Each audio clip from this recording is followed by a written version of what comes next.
Bonjour, je suis étudiante dans la ville de Kinshasa dans l'Université de la Place.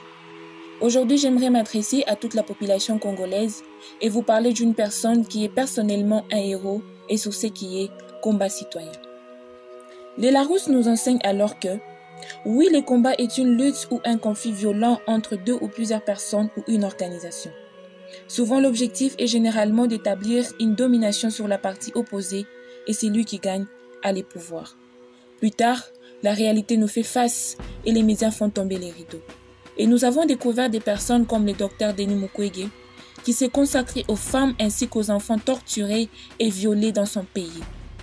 Un combat avant tout citoyen que mène le docteur, c'est lui qu'on appelle l'homme qui répare les femmes. Il agit depuis déjà quelques années à l'hôpital de Panzi à Bukavu, capitale du Sud Kivu, dans l'est du pays. Aujourd'hui, sa bataille se joue autant auprès de ces femmes qu'au niveau politique congolais et international pour rétablir la paix en RDC. En 1999, alors que les conflits faisaient rage en RDC et que les violences sexuelles explosent, le docteur Denis Mukwege a décidé d'entreprendre et de fonder un établissement dédié aux victimes de ces violences, l'hôpital de Panzi. Et en 2018, il a reçu le prix Nobel de la paix pour ses efforts visant à mettre fin à l'emploi des violences sexuelles en tant qu'arme de guerre.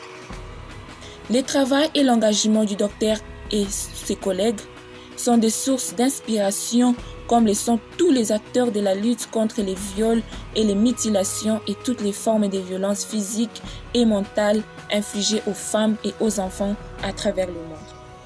En octobre 2013, il avait échappé à une tentative d'assassinat devant chez lui à Bukavu.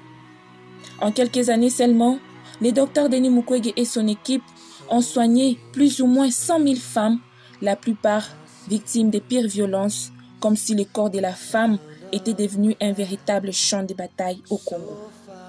Le 8 mars dernier, nous avons célébré la 48e journée internationale des droits de la femme. C'est pourquoi le docteur dédie ses pensées à toutes ces femmes à travers le monde qui se battent chaque jour pour se faire respecter, pour arracher leurs droits fondamentaux dans un monde qui demeure fortement marqué par les patriarcats, source de tant de souffrances, d'exclusion et de discrimination. Pour ces milliers de femmes, le gynécologue congolais est un héros sauveur de vies, un super-héros même sans cape et sans masque, mais avec une trajectoire de vie hors du commun.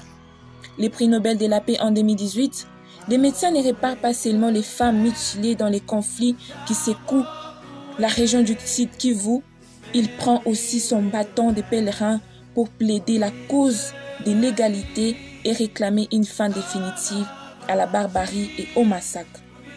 Justice, paix, travail sont nos trois piliers fondamentaux en RDC. Ce sont ces trois piliers que nous devons chérir particulièrement et devons être fiers de notre beau pays qui m'offre aujourd'hui la liberté de partager avec vous sans armes ni fusils pointés sur moi.